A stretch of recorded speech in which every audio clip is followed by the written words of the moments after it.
Bueno, mi nombre es Jesús Hernández, estudiante de la Universidad de la Costa y vamos a hablar acerca de los lenguajes formales. Bueno, primero que todo, ¿qué son los lenguajes formales? Bueno, un lenguaje formal es un lenguaje cuyos símbolos primitivos y reglas para unir esos símbolos están formalmente especificados. ¿Cómo así? O sea que nuestro lenguaje para ser creado ya con anterioridad había unas reglas a priori y basándonos de estas reglas es que nuestro lenguaje se rige. Recordemos que al conjunto de símbolos primitivos se le llama alfabeto, al conjunto de reglas se le llama la gramática formal y a una cadena de símbolos formada de acuerdo a esa gramática se le llama fórmula bien formada o palabra del lenguaje. Bueno, un ejemplo básico podría ser un alfabeto que está formado por las palabras A y B y nuestra gramática nos dice que aquellas palabras que tienen el mismo número de símbolos A que B serán palabras bien formadas o palabras aceptadas por el lenguaje. Entonces, por ejemplo, aquí tenemos AB, BA, AB, AB, AB, AB, BA. Como podemos ver, aquí tenemos el mismo número de A como de B. Aquí también tenemos el mismo número de A como de B y aquí también.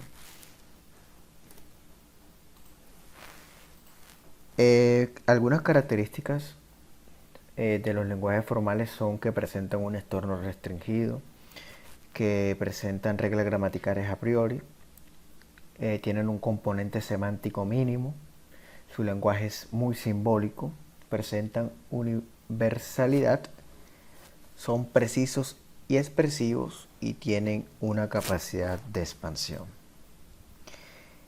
Algunas diferencias entre los lenguajes naturales y formales es que el formal es preciso y no presenta ambigüedades, mientras que el natural es muy subjetivo y se presta a ambigüedades. El lenguaje formal no es algo común, no es algo cotidiano, este se tiene que aprender claramente. Y el natural es algo que aprendemos en el día a día, desde nuestro nacimiento hasta el día de hoy. El lenguaje formal, para ese lenguaje primero se cumplen unas reglas, o sea, si no se cumple la regla, la palabra o el lenguaje no puede conformarse. Y el lenguaje natural poco a poco fue surgiendo y a medida que fue evolucionando es que las reglas se fueron perfeccionando para perfeccionar el lenguaje. El lenguaje formal está lleno de símbolos y el lenguaje natural por lo general presenta muy pocos símbolos. El lenguaje formal presenta poca expresividad y el lenguaje natural, al contrario, es netamente expresivo. Bueno, la importancia de los lenguajes formales es que nos permite referirnos de una forma más técnica y precisa y que gracias a ellos se han dado grandes avances tecnológicos, los cuales están estructurados de una forma comprensible para aquellos que manejan el lenguaje formal, ofreciendo así un lenguaje global que permita la comunicación en diferentes ámbitos técnicos y la comunicación entre hombre y máquina. Los lenguajes formales generalmente están usados en la parte de la lógica, en la parte de la matemática y la parte computacional. Bueno, algunos de los ejemplos de lenguajes formales vendrían siendo los lenguajes de programación, el lenguaje de la matemática, si esto pertenece a otro, el lenguaje de la lógica que estamos dando actualmente, el conjunto de todas las palabras sobre A y B, o por ejemplo el conjunto AN, donde N es un número primo. En estos dos pues presentamos algunos criterios y dependiendo de esos criterios nosotros formamos lo que vendría siendo el lenguaje formal. Aporte de Noam Chomsky. Bueno, en 1956 Chomsky creó una jerarquía para organizar los distintos tipos de lenguajes formales. Esta jerarquía lo que hace es generar más lenguajes formales. Básicamente eso fue el aporte que hizo Noam Chomsky. Bueno, los tipos de gramáticas creadas por Noam Chomsky vendrían siendo cuatro: gramática tipo 0, gramática tipo 1, tipo 2 y tipo 3. Bueno, la gramática tipo 0 es aquella gramática que no presenta restricciones, incluye todas las gramáticas formales y con esta gramática se generan todos los lenguajes capaces de ser reconocidos por una máquina de Turing. Los lenguajes son conocidos como lenguajes recursivamente enumerables. Gramáticas tipo 1 son gramáticas sensibles al contexto.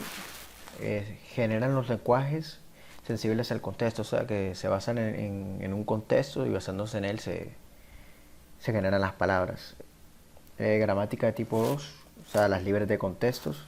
A diferencia de estas, no tienen que ver con el contexto y se van generando palabras sin tener en cuenta de este. Y gramática de tipo 3, siendo las gramáticas regulares, generan los lenguajes regulares básicamente. Bueno, el lema de bombeo establece que un lenguaje, o sea, cualquier cadena de por lo menos cierta longitud, en este caso le llamaremos longitud de bombeo, contiene una sección que puede ser eliminada o repetida cualquier número de veces con la cadena resultante perteneciendo a ese lenguaje.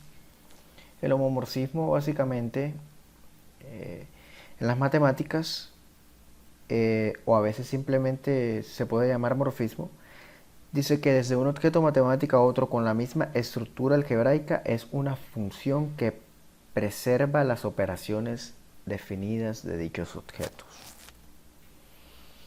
Bueno, ¿qué son las expresiones regulares? En teoría de lenguajes, una expresión regular, conocida también como Reyes-P o expresión racional, es una secuencia de caracteres que forma un patrón de búsqueda, principalmente utilizada para la búsqueda de patrones de cadenas de caracteres u operaciones de sustituciones.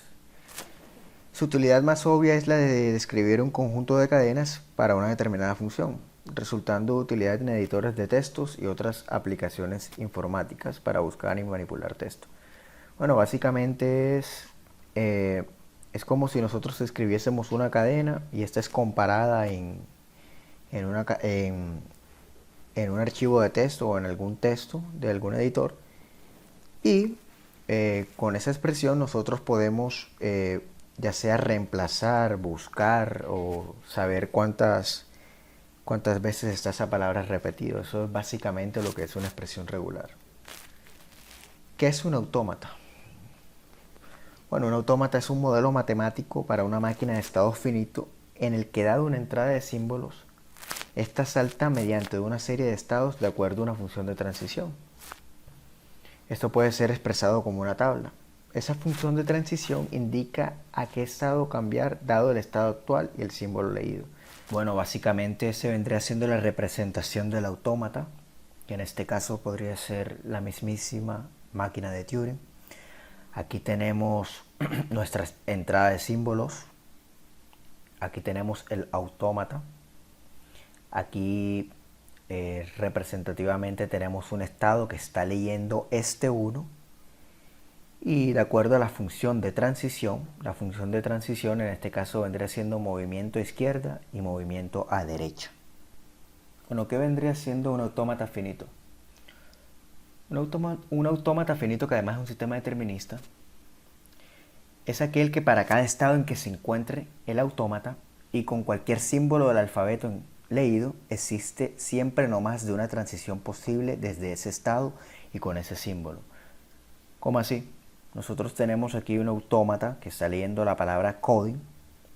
Aquí vemos el proceso que inicia, después la C, la O, hasta llegar aquí en esta parte que vendría siendo su fin. Y como podemos ver, es un proceso lineal. O sea que no existe más de una transición posible. Es decir, aquí va de aquí a acá, de aquí a acá, o sea, va avanzando. Solo existe una transición. En caso de que supongamos que tiene que revolver a leer la C, ya vendría siendo otra transición. Y eso haría que el autómata no fuese finito. Bueno, ya por último, ¿para qué servirían los autómatas? Bueno, con los autómatas se han desarrollado software que sirven para diseñar y probar el comportamiento de circuitos digitales, para analizar léxico, que vendría siendo un compilador típico.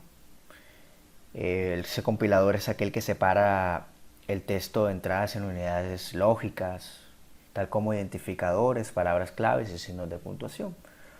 o simplemente como se venía explicando en expresiones regulares para explorar cuerpos de textos largos o para determinar el número de apariciones de aquella palabra o aquella frase que se ha escrito para buscar en algún contenido de texto.